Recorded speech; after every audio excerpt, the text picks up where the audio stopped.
व्हिडिओमध्ये आपण भूमी अभिलेख विभागाअंतर्गत जी भरती आलेली आहे त्या अनुषंगाने अत्यंत महत्त्वाचे असे प्रश्न बघणार आहोत। भूमिमापक म्हणजे काय? भूमिमापक म्हणजे ऑप्शन नंबर 2 बघा, जमिनीचे अचूक मापन करणे। जमिनीचे अचूक मापन करणे म्हणजे भूमिमापन। प्रत्येक प्रश्नाचं स्पष्टीकरण सुद्धा दिलेलं आहे। तर बघा स्पष्टीकरण काय आहे? भूमिमापक म्हणजे जमिनीचे क्षेत्रफळ, मर्यादा आणि आकार ठरवण्याची प्रक्रिया म्हणजेच भूमिमापन होय। पुढचा प्रश्न बघा, भूमिमापनासाठी सर्वाधिक वापरले जाणारे उपकरण कोणते आहे? बघा, तर भूमिमापनासाठी सर्वाधिक वापरले जाणारे उपकरण आहे टोटल स्टेशन। ठीक आहे, तर हे टोटल स्टेशन काय आहे? तर हे आधुनिक भूमिमापन साधन असून ते कोन व अंतर मोजण्यासाठी वापरले जाते। ठीक आहे, कोन आणि अंतर मोजण्यासाठी टोटल स्टेशन नावाचं हे साधन वापरले जाते। पुढचा प्रश्न बघा, थिओडोलाइट्स उपकरणाचा उपयोग कशासाठी केला जातो? तर थिओडोलाइट्स या उपकरणाचा जो उपयोग आहे तर ऑप्शन नंबर बी बघा, कोन मोजण्यासाठी।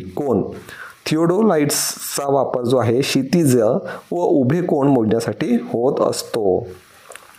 चला पुढचा प्रश्न बघा, भारतातील भूमी अभिलेखाचे लँड रेकॉर्ड व्यवस्थापन कोण करते? भारतामध्ये, आपल्या भारत देशामध्ये भूमी अभिलेखन विभाग जो आहे त्याचं लँड रेकॉर्ड व्यवस्थापन कोण करत असतो? तर महसूल विभाग करत असतो, महसूल विभाग। त्यानंतरचा प्रश्न बघा, 7/12 उतारा मध्ये कोणती माहिती असते? तर 7/12 उतारामध्ये कोणती माहिती असते? ऑप्शन नंबर बी बघा, जमिनीच्या मालक व क्षेत्रफळ, जमिनीची मालक आणि क्षेत्रफळाची माहिती असते। भूमिमापनात GPS तंत्रज्ञानाचा उपयोग का केला जातो?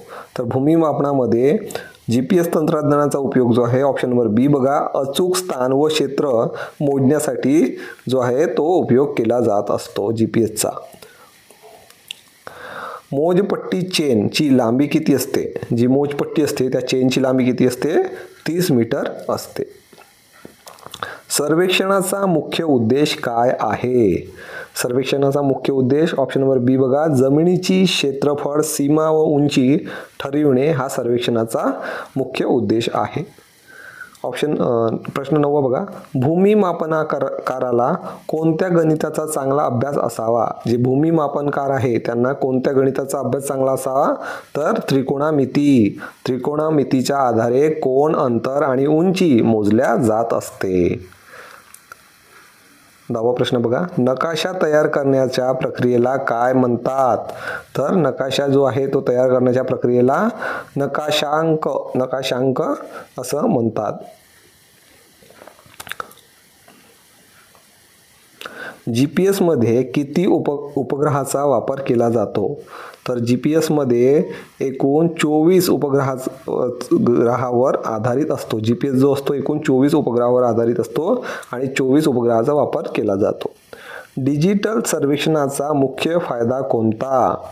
तर डिजिटल सर्वेक्षण केल्यामुळे काय फायदा होतो? तर ऑप्शन नंबर सी बघा, ऑप्शन जलद व अचूक मापन। जलद आणि अचूक डिजिटल पद्धतीने सर्वेक्षण केल्यास चुका कमी होतात आणि परिणाम जलद मिळतो। ठीक आहे, 13 नंबरचा प्रश्न बघा, भारतातील सर्वे ऑफ इंडिया संस्थेची स्थापना कधी झाली? आपल्या भारत देशात सर्वे ऑफ इंडिया संस्थेची स्थापना कधी झाली?